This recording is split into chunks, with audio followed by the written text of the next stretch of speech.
ফুলের রানী গোলাপ, আর এটি হচ্ছে হাজারি গোলাপের ফুল। দেখতে কতই সুন্দর, তাই না? বাবা,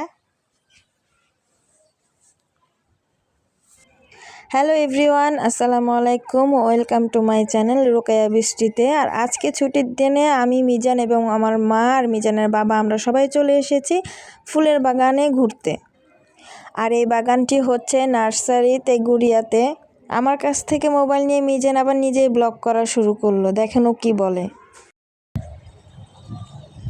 এই যে দেখেন কত সুন্দর, এইটা দেখাই, দেখেছেন কত সুন্দর, অনেক সুন্দর গাইস।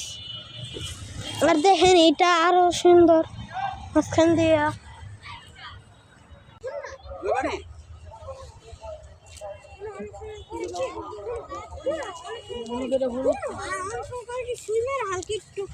গোলাপ করে, লাল করে, লাল করে, হলুদ করে।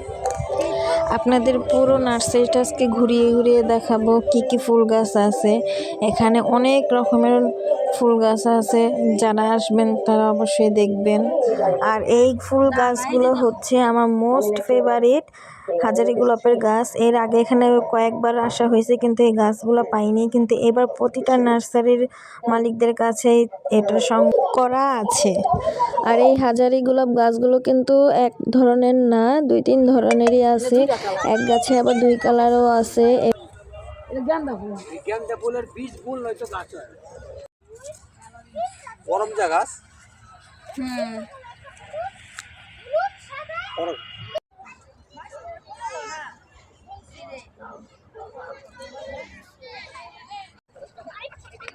বেলি ফুল, অ্যালোভেরা,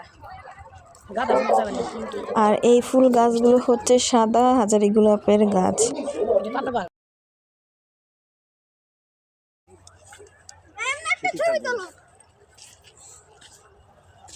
তুলেছি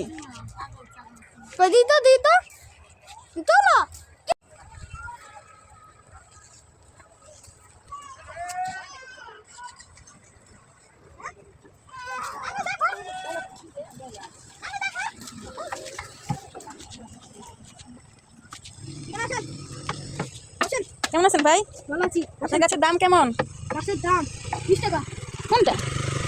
এই যে হাতে পিছনে, এই যে সব, এই যে ঝুলা আছে, এই যে সব 20 টাকা।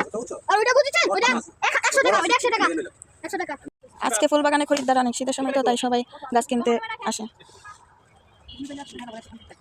100 টাকার গাছ 100 টাকা। এটা তো 6 মাস চালান খাওয়া লাগবে না।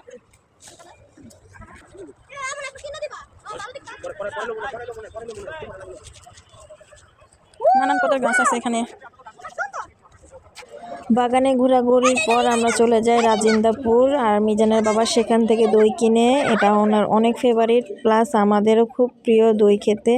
আর এমনিতেই শীতের দিন, তার উপর দিয়ে দই থাকে আরও ঠান্ডা। তারপর আমরা আবদুল্লাপুর যাই, সেখানে গিয়ে চা রুটি খেয়ে আবার বাসায় চলে আসি। আজ এ পর্যন্ত, দেখা হবে আবার অন্য কোনো ভিডিওতে। আসসালামু আলাইকুম।